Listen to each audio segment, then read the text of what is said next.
Okay, I want you to picture a scenario. Yeah. You're watching the news, right? Uh-huh. And there's this report on a high-stakes robbery.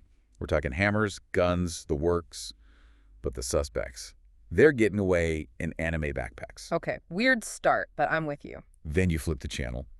Hardworking interior decorators are being put out of business by a raccoon, a digital one. Raccoon. And for the grand finale, you hop on eBay and see just a terrible Disney Channel game from 2008 selling for the price of a used car. If I didn't have the source material sitting right here, I'd say that was a fever dream. But that's just the last 7 days, apparently. It has been a truly weird week.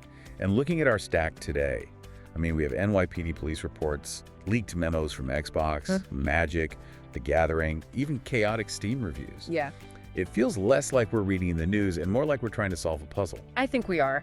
And the mission for this deep dive is really to track what I call the blurring line. The blurring line. Yeah, we used to talk about gaming culture like it was this separate bubble, something that happens on a screen and just stays there. Right.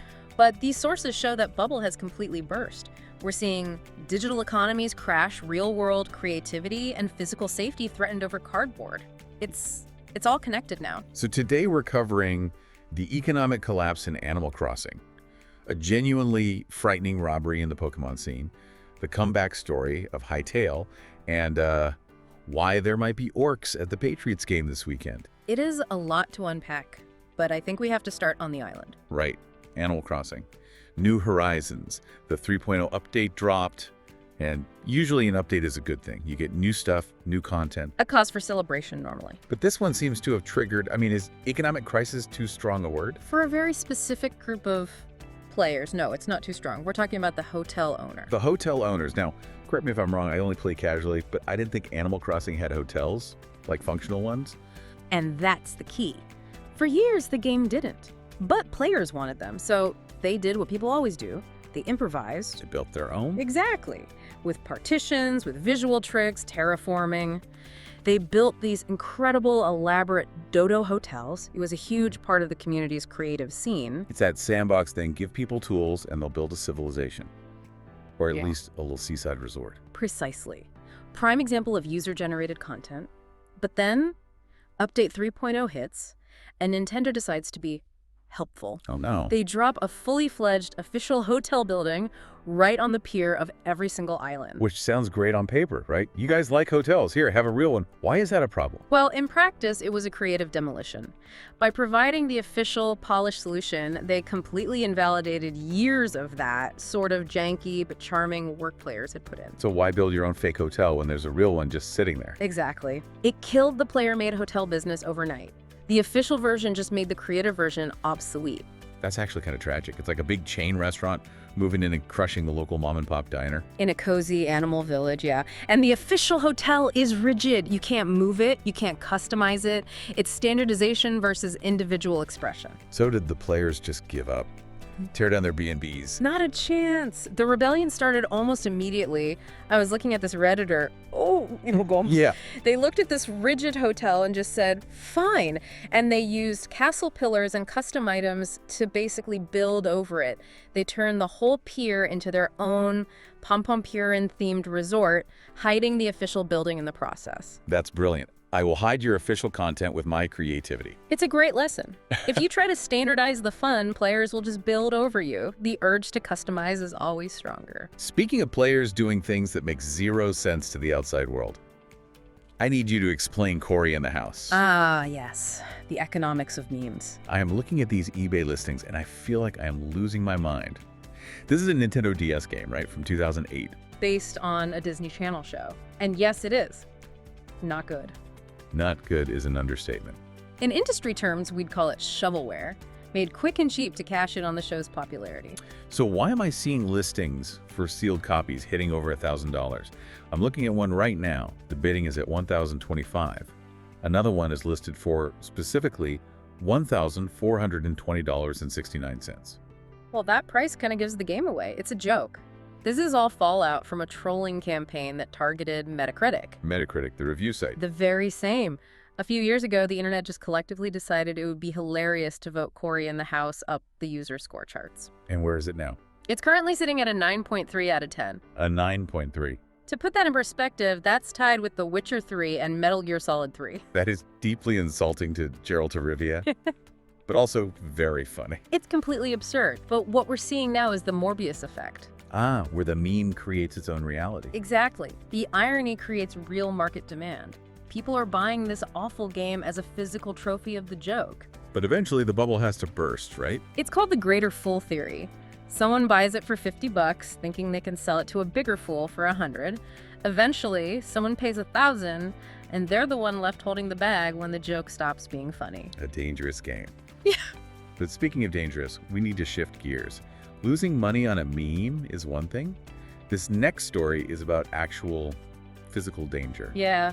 We're moving from the ridiculous to the really serious. This is the robbery at the Polk Court in New York. Happened just this week, January 14th. Yeah. And the details are just so unsettling because the setting sounds so innocent. It was. New shop in the meatpacking district, holding an arts and crafts night. People were just decorating card loaders. It was supposed to be a safe space. And then 3 men rush in, armed with hammers and a handgun. And here's that detail that really highlights the blurring line. The police report specifically notes the suspects were wearing anime backpacks. That is such a jarring image. It's using the symbols of the culture to rob the culture. They smashed the cases and took over $116,000 worth of vintage Pokemon cards. Okay, for anyone who hasn't checked card prices since 1999, how do you even carry that much value? Is it a truckload of cards? No, and that's the scary part. They targeted specific high-value vintage cards. Charizard, Ho-Oh, Pikachu. Small, lightweight items. You can fit $250,000 in a backpack.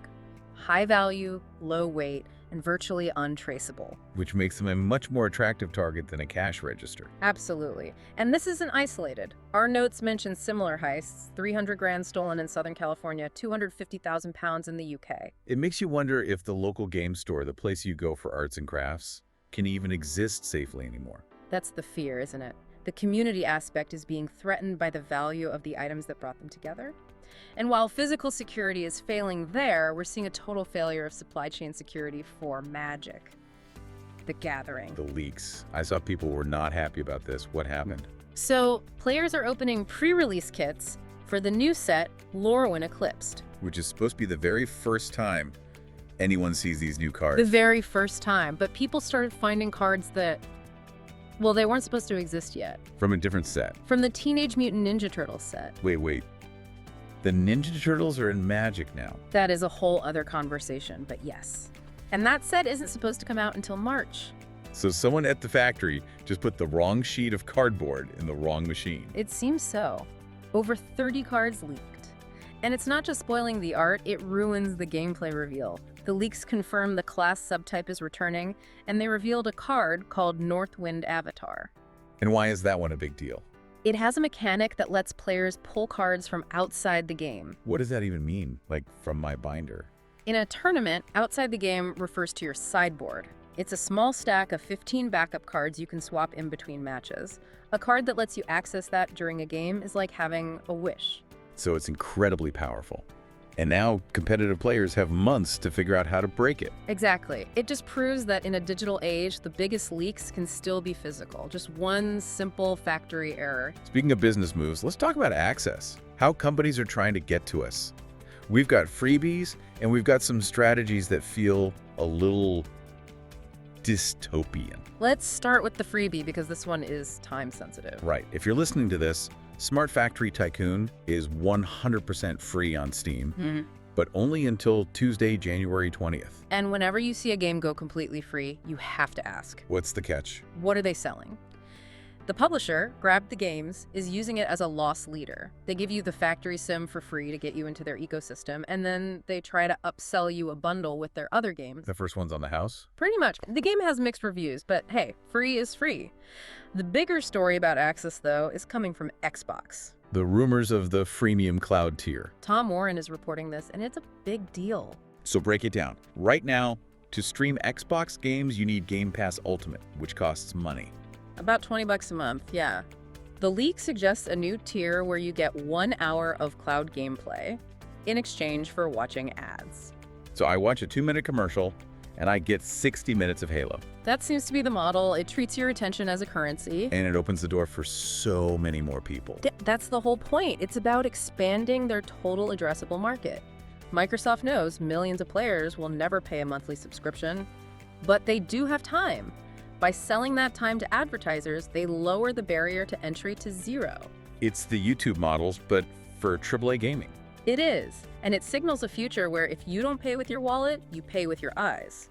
We're moving fully into the time economy. I suppose it's better than not playing at all. That's the trade-off, isn't it? Is 2 minutes of your time worth an hour of fun? For a lot of people, the answer is an absolute yes. Sometimes business is less about new models and more about damage control.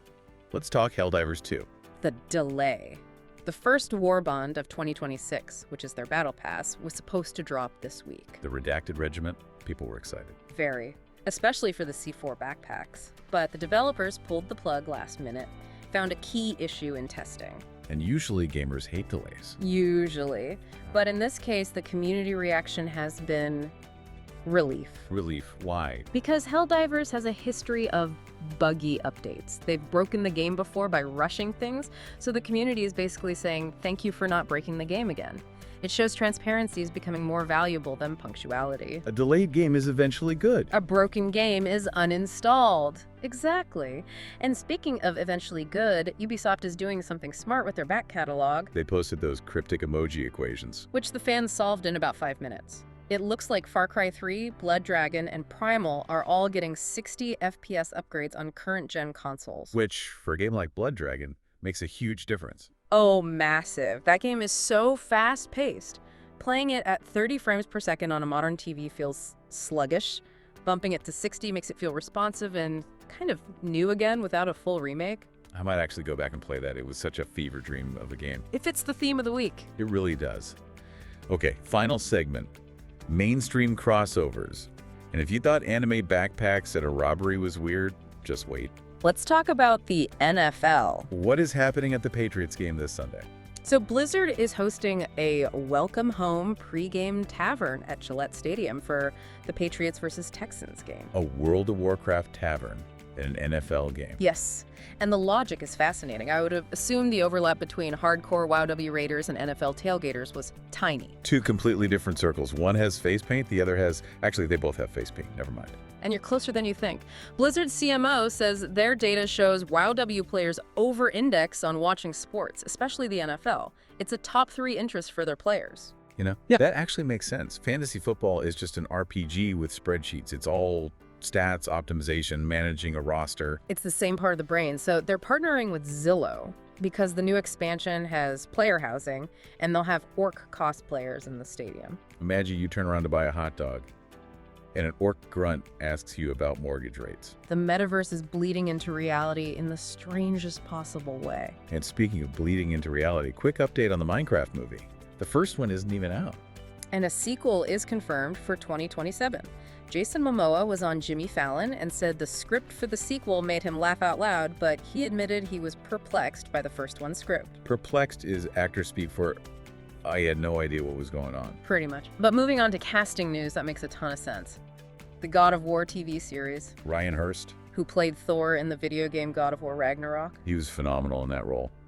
So intimidating. Well, now he's been cast as Kratos, the main character, for the live-action show. Wow, so he's going from playing the antagonist to the protagonist in the same universe. Exactly. He posted about it, saying, used to play as him, now I get to be him. It adds this really cool meta layer for fans. He knows that world intimately. And finally, from the streaming world, the biggest streamer on the planet is taking a break. Cenat. And for a very human reason. He broke subscriber records, over 1.1 million active subs, but he's citing impostor syndrome. That's wild, to be at the absolute peak, statistically the best, and still feel like a fake. It just shows the numbers don't insulate you from that pressure. They probably amplify it. He's taking time off to launch a clothing brand he started after learning to sew in Italy. From Twitch streams to Italian sewing circles, what a pivot. A reminder that even the top creators need to step back. So bringing this all together, what's the thread? We've gone from Nintendo hotels to NFL orcs. I think the connection, whether it's Blizzard targeting football fans or thieves targeting card shops, is that gaming is no longer a niche. It has gravity. It's not just a hobby in a basement anymore. No. It's valuable enough to steal, influential enough to show up at an NFL game, and weird enough to sell a bad DS game for $1,000 as a joke. But it all feels like it's being monetized, even our downtime. And that's the provocative question, isn't it? We saw Animal Crossing automate creativity, and we see Xbox preparing to let you literally pay with your attention. We're becoming the product. Are we moving toward a future where our time is the only currency developers actually care about? And are we willing to keep making that trade? That is a terrifying thought to end on. Next time I'm waiting for a 2-minute ad to finish, I'm going to think about that. As you should. Well, on that note, I am going to go check my attic for old DS games. Just in case. And I'll remind everyone, just because it's listed for $1,000 doesn't mean it's worth $1,000. Stay critical of the hype. Thanks for listening to The Deep Dive. We'll catch you next time.